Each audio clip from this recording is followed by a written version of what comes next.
Okay, this is a question by Narendra Chavda. I am very disheartened by the fact that you are not acknowledging my question, which I really want to know. Please give me some historical insights about the Chavda dynasty. Okay, I know that Narendra, you have been asking this question several times, so it's a very good question and it's very relevant to India's history.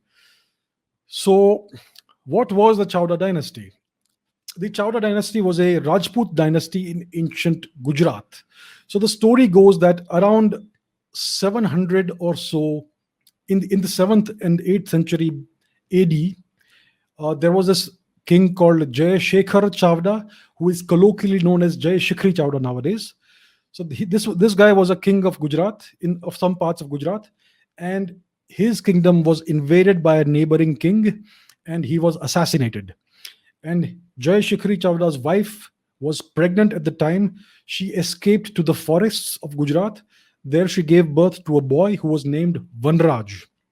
And this boy Vanraj, to make a very long story short, he grew up in the forest. That is why he was called Vanraj.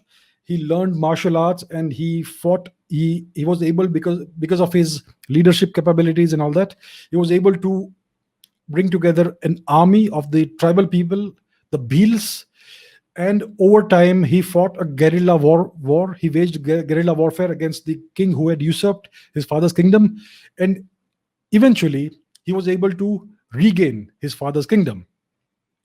And Vanraj Chavda went on to become one of the most significant kings in Gujarat history. So he founded the city of Patan, Anilpur Patan, which he named after his advisor Anil. He also founded the city of Champaner, which he named after his general Champa. So if you have seen the movie Lagan, the Bollywood movie Lagan, it is set in the town of Champaner, which was once a great city. And the city of Patan, which Vanraj Chavda founded, went on to become one of the greatest and largest cities in the ancient world. I think it was in the top 10 most populated cities 1,000 years before today. So during the reign of Vanraj Chavda, Gujarat prospered like never before, right? Uh, and it is during the rule of Vanraj Chavda that Gujarat, for the first time, emerged as a distinct socio-cultural entity, and it emerged as a distinct linguistic entity. So at the time, the entire region of Gujarat and Rajasthan was known as Gurjar Desh. It was the same people, the Gurjars, and they spoke the same language, which was Old Gujarati or Gurjari. So during Vanraj Chavda's reign, Gujarat emerged as a separate and distinct cultural entity. It developed its own culture, a distinct culture for the first time. And the Gujarati language was its genesis lies during this time period. So that is why he is one of the most significant kings of Gujarat. You could say, in a sense, he is the father of the distinct state of Gujarat. So that is the story of Vanraj Chavda. And after Vanraj Chavda, there were other kings of the same dynasty. And the Chavdas were Shaivites. They were a Shaivite dynasty. They worshipped Lord Shiva.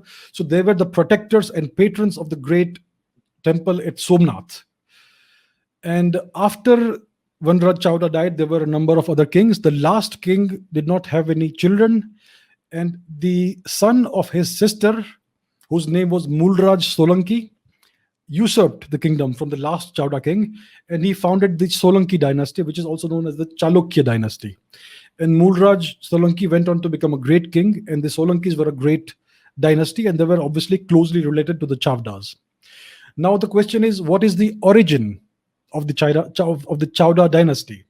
So one school of thought is that they are descended from the great Kshatrapa ruler Nahapana, who was a descendant of the Indo-Scythian invaders who displaced the Indo-Greeks, right?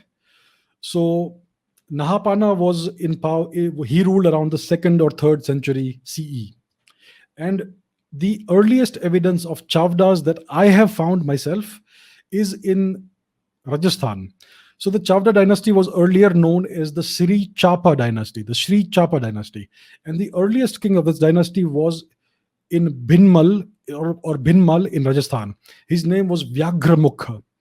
And he was the patron of the great scientist and astronomer Brahmagupta. So this king Vyagramukha of the Sri Chapa dynasty was a son or a grandson of a Hunnic invader. So there was this wave of Hunnic invasions in India, the white Huns, the Shweta Hunas, and they were initially repulsed by our emperor Skandagupta, but later they were able to invade successfully and conquer parts of northern India.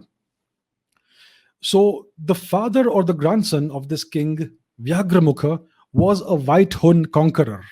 So Vyagramukha was a first or second generation migrant into India. And as you can see, he had assimilated into Indian culture and he was promoting Indian arts and Indian sciences. And he was the patron of the great Brahmagupta, who was one of the greatest scientists of India's history. So that is the first evidence that I have found of a Chavda king, Vyagramukha, in Binmal, Rajasthan. If that is the actual origin of the Chavda dynasty, it means that the Chavdas have a little bit of a fleeting bit of Hunnic ancestry. So that is one of the possibilities. And today there is no mention of this dynasty in our textbooks. Even in Gujarat, there is no mention of this dynasty, even though it was so significant. So there is a little bit about this dynasty, and this dynasty, its descendants are still around, as you can see, right? So that's a little bit about the Chavda dynasty. So thank you for this question.